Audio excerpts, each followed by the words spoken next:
this generation and say that video games are a lot more violent today than they were before. Surprisingly, they can't be more wrong. Before Pac-Man was invented, video games were a lot more violent and aggressive. This bright yellow iconic circle, Pac-Man, is the most iconic video game character ever, and also it has a market and many other products outside the arcade, which I'll discuss in this speech. I've spent a lot of time playing this game as a pastime during my childhood, and I still do as of today, and I spent many hours this past week doing research on Pac-Man. My thesis is that after my speech, you'll have a greater understanding of the many cultures Pac-Man represents and how it changed it forever. First, I will discuss the many cultures Pac-Man represents and how it changed video game culture. Then I will discuss why I identify with it. So, to begin my speech, Pac-Man was a major success when it was first released into the US in 1980. Soon, every arcade, bar, and pizza parlor was crowded full of people trying to play the newly released video game.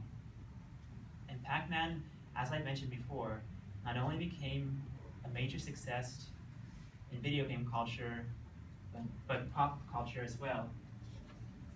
Pac-Man got a market outside of the video game culture, and a top 40 song, Pac-Man Fever by Bunker and Garcia. Also, there's been many products based on it like Pac-Man cereal, Pac-Man candy, Pac-Man pasta. There's been board games, cartoons, clothes, and toys. There's never been a video game that has got as much franchise as Pac-Man did.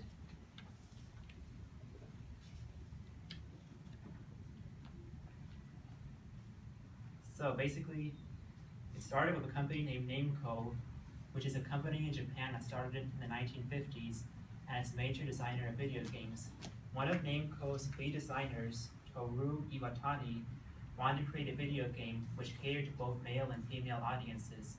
Most of the games before that, their main goal was to either destroy something or kill another character, like space shooters, for example, where the main goal was to destroy spaceships.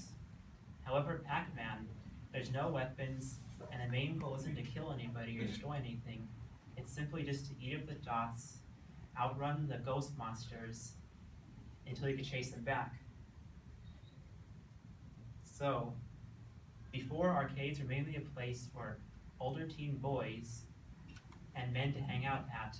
But after Pac-Man was released, for the first time, arcades were crowded with women, children, both boys and girls. So, it made everyone was able to be in the arcade culture after Pac-Man was released. Not only that, it also influenced video games after that, like Pingo, which is a video game about penguins trying to push its enemies away with blocks. Now that I've explained how Pac-Man changed video game culture, I will explain why I identify with it. Basically, I've never really been into those advanced video games such as Halo, and honestly, I don't know how to play them. Usually, I only play them when I go to my friend's house and they show me how to play them, but honestly, I forget how to play as soon as I leave. I used to play simple video games with my cousin a lot, such as Pac-Man and Super Mario Brothers.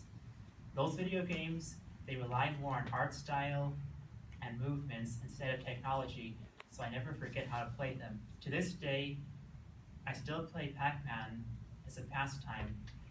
Whenever I see it in an arcade or a restaurant, I play it and it never gets old for me. And playing that game on the plane ride back from New York made the plane ride seem a lot less boring and go by faster. To summarize my presentation, you have all learned how Pac-Man changed video game culture and the many cultures it is beyond the arcade. So it's a major icon not only in video game culture, but pop culture as well. So also, next time you hear an old person complaining about this generation and saying how violent video games are today, just remember that video games are a lot more appropriate today than they were before Pac-Man was released.